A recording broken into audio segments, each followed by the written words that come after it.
I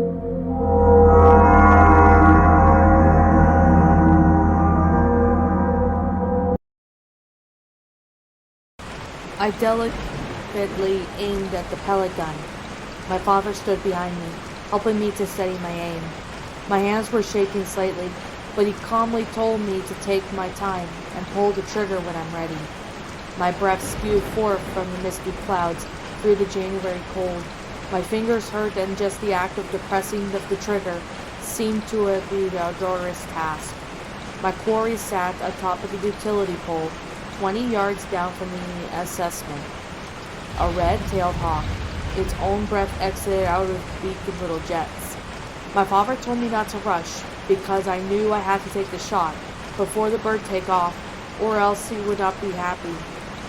We had been hunting for a while, and the sun was about to set. Father would not come home empty-handed. Hunting trips with my father were some of the only times I didn't have to fear of his drunken wrath, but I still dreaded them. I was only 7 when this particular memory, not even when I knew what they were doing was wrong. My father communicated more than I realized about the legally of the hunting habits to me. He never outright said we were breaking the law, but the way he spoke of hunting regulations and how they all were drafted up were pretty much tyrannical bureaucrats, and how some rules in life were okay to break and made it clear enough. I took the shot. I hit the bird right in the heart, just like my father told me. My father let out an enthusiastic whoop as it tumbled down. He took the pellet gun from me and gave me the congratulatory slap on the back. After making sure it was dead, father gave me a towel to hold my new prize in. He held me a pose for the picture with it. I don't imagine I was smiling. He was very proud of me on the drive home. He said that he would take the hawk to a taxidermist who would know how to do it, in his most direct way of saying, who would be willing to do an illegal job, and mount it on my room. I did my best to act happy with the idea. Not being happy with it could have severe consequences for me. Father's face grew sour as 2 people appeared down the road. One of them was the game warden. My father never liked the cops, period, but the game warden was just his arch nemesis. He always warned me to keep an eye out for the warden before taking a shot. Right now, the warden appeared to be checking on someone's fishing permit, and father breathed a sigh of relief as we passed him, without him looking up at what he was doing. That memory of that day ends there for me. And eventually the hawk was mounted on my bedroom closet, out of the immediate sight in case. Illegal hunting was my father's own little way of rebelling against the system. Any animal, any age, any season, any time of day or night, any weapon or method, baiting and trespassing, spotlighting. It was as if lawful hunts bored him, for he rarely did go out to hunt without breaking at least a few rules. He started taking me with him as soon as I could shoot a gun. He was very enthusiastic in initiating me into his little hunting rebellion of way of life, bidding me in a practice on any exotic game we could find. He would get pretty much creative too. One time he took me out on a hunt for owls at night.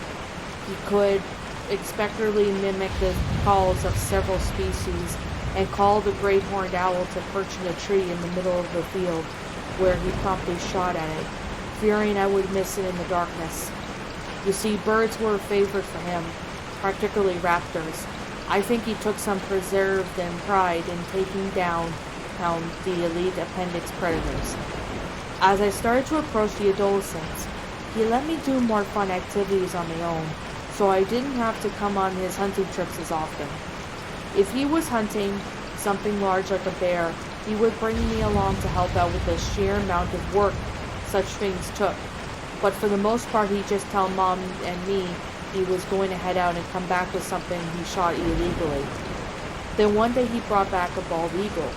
I didn't know where he shot, but in fact, I had never previously one person, but there it was. At the time, bald eagles were still very endangered, and I knew he would be in a lot of trouble if he got caught with it. He told me to wrap it up in a towel and take it out of his pickup truck, and he put the bird on the picnic table behind the house in her smallest surge. He must have known even the steadiest of taximeters wouldn't even take an eagle, since he was set out to perform his own amateur stuffing job. I placed the carcass on the picnic table while Father got his tools ready. I've seen plenty of dead animals before, but I generally felt sick as I looked down on it with its closed eyes. The bullet wound was right there, where the heart would be, just like he always taught me to shoot, despite my father's contempt of hunter aspects. There was still one scruple he had held on to me: be quick, clean kill, because animals as little suffering as possible. I didn't really want to display it in our house, but Father was clearly very proud of his kill. He enthusiastically set to work on it, bidding that I would watch and learn. He ended up making a bloody mess of the thing. By the time he realized he was all over in his head with the job, the bird was well beyond salvaging for display purposes. He decided to settle it for keeping the beak and talons and some of the feathers. He had to get rid of the nest, being incriminating evidence at all. He probably could have just thrown it in the woods behind our house and let the animals consume it overnight. But just to be safe, he put the mutilated corpse under an upturned metal swimming pool, one of the several disused items we had scattered around about our property. That experience left me a very bad taste in my mouth. I had nightmares about the eagle. I imagined it still alive, blind and in terrible pain, struggling beneath the pool. Between a few days and a month later, 2 police officers showed up at our property. I had an instant sinking feeling. As much as I feared, I didn't want him taken to jail. Plus, Mom and I were so complex in this hunting crimes. What could happen to us? I didn't know what the penalty was for killing an eagle at the time, but this was during the early 1980s, not long after the passage of the Endangered Species Act, and during the time of the intense compensation activism. I knew the world would not be happy with our family if we were caught with it, and beneath my fear was shame. Father made sure that they were never come wandering around where the pool was. They asked him some questions that I couldn't hear and left. They never came back, and gradually my fear subsided, but I still felt bad about the eagle's fate. I left home as soon as I turned 18. I spent a couple of years in the Navy, met a girl and got married, and the whole time I never talked to my parents again. They are both dead now. Father died of a heart attack and Mom from overdosing. I did not attend their funerals. The house was left abandoned. My parents didn't have a will, and I never cared to pass them matters of inheritance. My wife and I were doing fine on our own. However, I eventually realized someone could start doing something to collect properly in order to set up an advanced possession claim. So I decided I may as well see if I could fix up the place and claim ownership. I had a lot to think about during the 3-hour road trip to my childhood home. I felt guilty for leaving Mom alone with the drunk of a father. I felt bad for keeping out of reach, but I also felt angry that they never tried to contact me either. I almost turned back on the assessment as the house came into view, an upturned pool and other junk items scattered around it. There were no signs that it had been occupied over the 10 years since they had died. The door was not locked, and I brought my pistol just in case, but there was no one inside. Everything was there, from the furniture to Mom's decorative knickknacks, all covered in dust. The drab green wallpaper was now peeling, and the various nature paintings was now hung crooked. I went to the basement, where most of my father's eclectic trophies were still mounted on the wall. Guests to the house were never allowed down there for some reason. The house no longer had electricity, but there was just enough light streaming through the basement windows to allow me to see the stuffed heads, staring at me down from their plagues and totems. I went up to my bedroom. I had taken most of my stuff with me, then I moved out. Only my bed and a few items I didn't want remain. Among these items were a stuffed hawk, still perched awkwardly in my closet, now looking rather disheveled. I would have to get rid of it, and the other trophies if I decide to claim the house. I thought about the eagle. I never looked under the pool after my father put it there. I had been too disgusted and afraid what I might see. I decided to go and look. it would be some form of closure. The pool was still there, overturned as always. There would not be such a horrible mangled creature anymore, just some bones and maybe some feathers at most, though I highly doubt that. I was still somewhat nervous as I left the pool.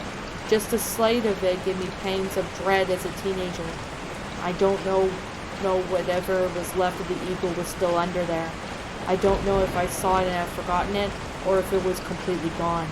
All I know is not to expect to find a human cavity there. I think the body had undergone some sort of mummification under the pool. It had skin and hair, but I don't remember a long stench. He had been dead for a while. It appeared to be sinking into mud, filth covering its green or khaki shirt, and took a few moments for me to accept that it was not some Halloween decoration. We never celebrated Halloween.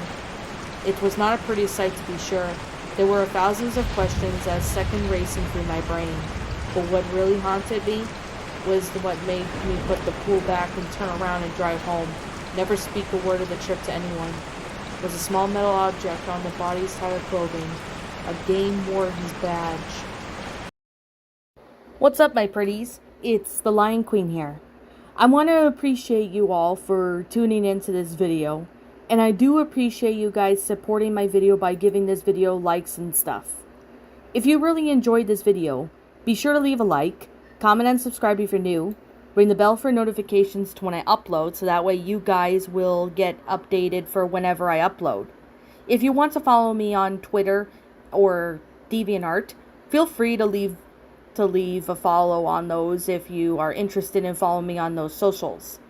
If you want to support my backup channel, known as Miss Dark Shigo, feel free to subscribe to it, as a link to that will also be in the About page section.